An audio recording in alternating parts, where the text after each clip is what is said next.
Hi everyone, welcome to Roja's kitchen. இன்றைக்கி நம்ம கிச்சனில் பார்த்தீங்கன்னா ஒரு சூப்பரான சைட் டிஷ் ரெசிபி தான் பார்க்க போகிறோம். வாழைக்காய் பொடிமாஸ் எப்படி செய்கிறதுன்னு ரொம்பவே பார்த்திங்கன்னா ஒரு சிம்பிளான ரெசிபி தான் இது. பிகினர்ஸ் கூட ஈஸியாக செஞ்சிடலாம். ஸோ வீடியோ ஸ்கிப் பண்ணாமல் பாருங்கள்.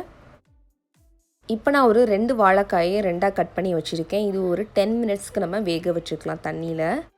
வாழைக்காய் பார்த்திங்கன்னா வெந்துருச்சு, நான் எடுத்துட்டேன். இப்போ நான் வாழைக்காயோட தோலை எடுத்துக்கிறேன். நம்ம வேக வச்ச வாழைக்காயை நான் பார்த்திங்கன்னா துருவிக்கிட்டேன். நம்ம துருவதில் பார்த்திங்கன்னா 2 இருக்கும். ஒன்று பார்த்திங்கன்னா சின்னதாக இருக்கும், இன்னொன்று இந்த மாதிரி பெருசாக இருக்கும் சைஸு. அதிலே துருவிக்கோங்க. இப்போ நான் ஒரு கடாயில் 2 ஸ்பூன் அளவுக்கு எண்ணெய் ஆட் பண்ணியிருக்கேன். எண்ணெய் நல்லா ஹீட் ஆகட்டும். இப்போது எண்ணெய் ஹீட் ஆகிடுச்சு. இப்போ நான் இதில் 1 ஸ்பூன் அளவுக்கு உளுந்தம்பருப்பு ஆட் பண்ணிக்கிறேன். 1 ஸ்பூன் கடுகு ஆட் பண்ணிக்கோங்க. இப்போ நான் ஒரு சின்ன துண்டு இஞ்சியை கட் பண்ணி வச்சுருக்கேன். கொஞ்சம் கருவேப்பிலை, ஒரு பச்சை மிளகாயை குட்டி குட்டியாக கட் பண்ணி வச்சுருக்கேன். இப்போ கடுகு உளுந்து நல்லா பொரிஞ்சிருச்சு. நம்ம இந்த இன்க்ரீடியன்ஸ்லாம் இதில் ஆட் பண்ணிக்கலாம்.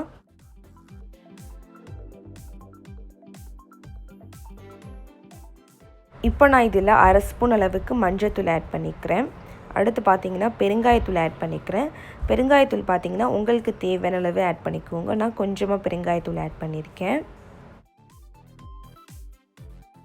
இப்போ நம்ம இதில் துருவி வச்சுருக்க வாழைக்காயை ஆட் பண்ணிக்கலாம். வாழைக்காய் பார்த்திங்கன்னா பொடிமாஸ்க்கு நல்லா முத்தின வாழைக்காயை தான் இருக்கணும். பிஞ்சு வாழைக்காய் இருந்துச்சுன்னா நமக்கு துருவ வராது. ஸோ நல்லா முத்தின வாழைக்காயை எடுத்துக்கோங்க. இப்போ நம்ம இது கூட சேர்த்து நல்லா மிக்ஸ் பண்ணிவிட்டு தேவையான அளவு உப்பும் ஆட் பண்ணிப்போம்.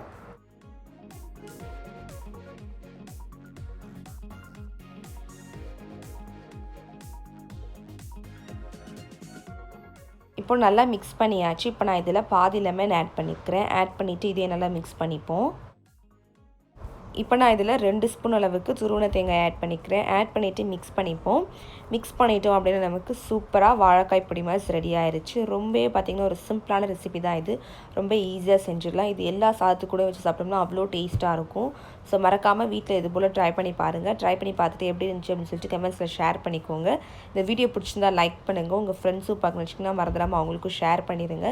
சேனலுக்கு புதுசாக இருக்கீங்கன்னா மறக்காமல் சேனலை சப்ஸ்கிரைப் பண்ணி வச்சுக்கோங்க. கூட இருக்கிற பெல் ஐக்கானையும் கிளிக் பண்ணிக்கோங்க.